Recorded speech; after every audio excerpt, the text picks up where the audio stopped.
Alright, so check it. I know it's been a while since you guys have seen me. I understand. Face-wise, it's been a while since you guys have seen me. But as you guys can see, I'm in a brand new location, okay? I'm in a new location where I will be posting some more reaction videos and other things like that. This is currently my office right now. As you can see, it ain't nowhere near being done. So I'm trying to work on it, and I'll let you know the update as far as that. But we're not here to talk about that. First of all, this past weekend on Friday, I went to the movie theater and I went to go see Godzilla X Kong, the New Empire. And let me just tell every single one of you guys, man, I highly recommend you guys go and watch this movie, because this movie, without a shadow of a doubt, the best movie I've ever seen in the MonsterVerse. Of course, King Kong Skull Island is obviously #1, and then of course you got others like Godzilla vs. Kong. You got the Godzilla King of Monsters, you know, other things like that. But this movie in particular, I gotta admit, this movie was really, really awesome. If I have to rate this movie, I'm going to go ahead and get the rating out of the way. If I have to rate this movie, this is easily an 8 out of 10. For sure, 8 out of 10. Because everything that happened in this movie was so good that there are some majority of it is pros than it is cons.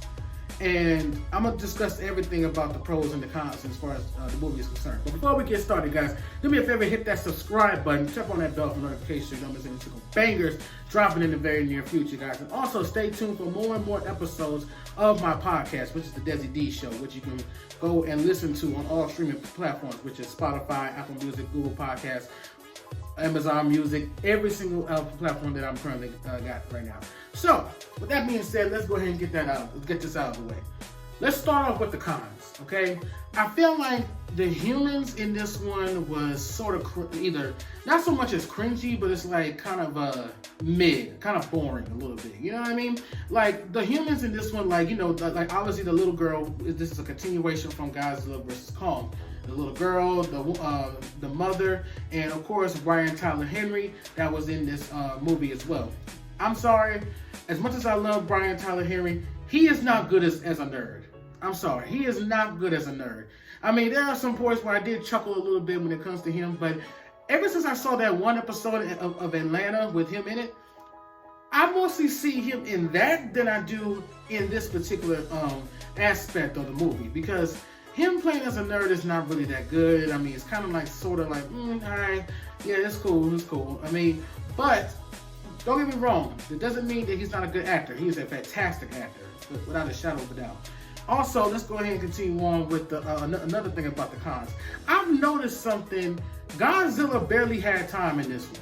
I mean, he basically was dealing with the side missions and whatnot, dealing with the side situations, and then, you know, he eventually got his Super Saiyan powers, and now he went from blue to pink purplish.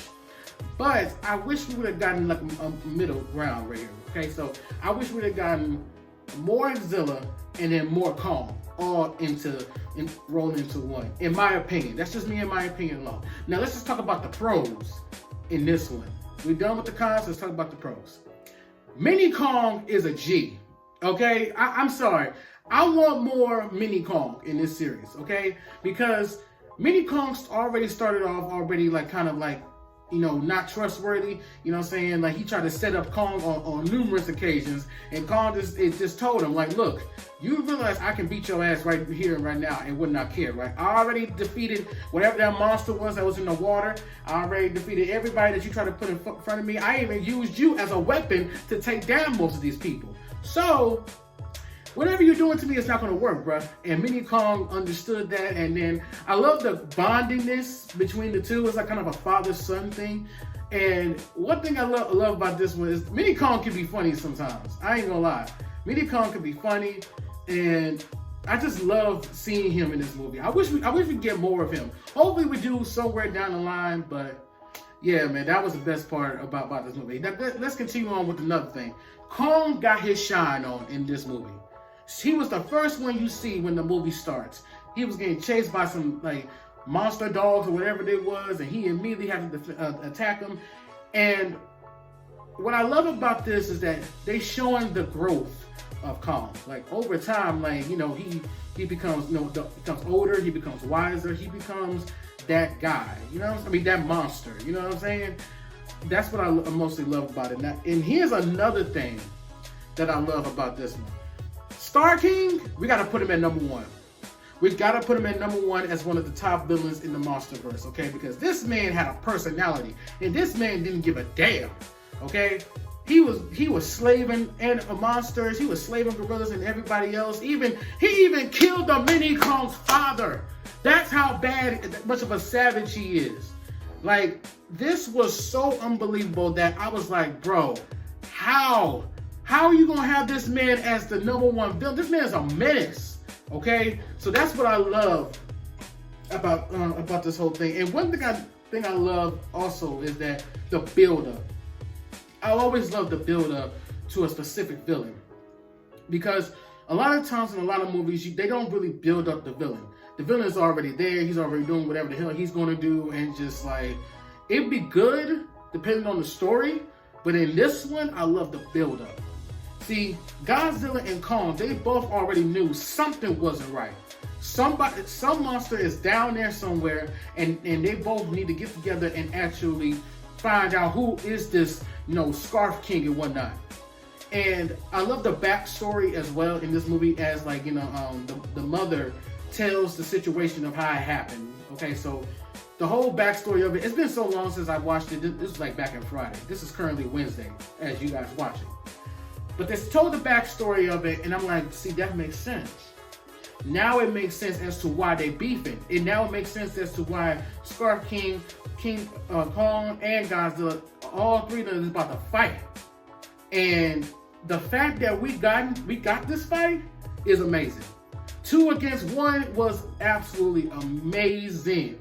Like, these monsters didn't care about the people that was down there. They just said, look, you in my territory, your ass about to get waxed, and let's get it going. I love that, man. I absolutely love it. Now, here's another thing that I did have sort of not really much of a con, but it's like kind of in the middle situation. The Godzilla versus Kong already like beef with one another, okay? Let me just say this. I don't know what is up with Godzilla, but ever since he got that Super Saiyan powers, he was even more stronger. You know what I'm saying? Kong already got the Infinity Gauntlet, while Kong got the purple lights and whatnot. This was unbelievable. You know what I mean? And you know what? They only fought for like a good few seconds until Monarch, which is like the butterfly, came in. It's like, hey, chill out, okay? We got enough more problems already as it is. They basically say, listen, we got more problems. We got problems in the situation going on. Scarf King and his guys, they out there messing up the whole world. And y'all two need to stop bickering. Y'all need to stop fighting, okay? And one thing I like about Godzilla is that Monarch had his back for so long in the previous monster movies that he actually listened. See, if it was Kong, he couldn't listen to Kong. He's like, man, look, I still got beef with you from the last time we fought. You didn't bow down to me. I know we're the only 2 monsters on Earth right now, but you can't do that. You're not about to just sit there and disrespect me, so now I gotta whoop your ass again to prove a point. But thankfully, Monarch came in and said, look, y'all need to stop this beef. It ain't even worth it right now. We got bigger issues to take care of. All 3 of us together gonna have to work together to beat Scarf King's ass in this movie. And that's exactly what they did. Now, Scarf King, he held his own in this. He held his own, especially in the first encounter with Kong. That was amazing to me. It was amazing how Scarf King's his moveset and how he was with the chains, all this other stuff, how he was manipulating this one monster. She was frozen. I forgot her name, but he was mind controlling her. And by the time Kong had crushed that damn thing, man, she said, finally, I'm out of this comfort zone. Let me whoop your ass real quick, and went straight after Scarf King. This movie was so great. Okay, everything up there I'm saying about this movie is, it's just really amazing how we waited all this time after Godzilla vs. Kong, because now we finally get this moment. I'm happy that we got this moment, man.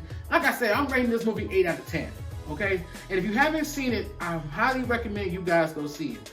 But I'm telling you guys, if you've seen it, let me know in the comments down below what you think about it. And we can have a whole chit chat about it. And Talk about what you like and what you didn't like about the movie. But that's gonna be the end of this video, guys. Hope you guys enjoyed this video. If you did, give this video a big fat thumbs up. Make sure you like, comment, subscribe, tap on that bell for notifications so you don't miss any bangers. This is your boy Destiny saying, I'll see you guys next time. Say it with me. Peace out.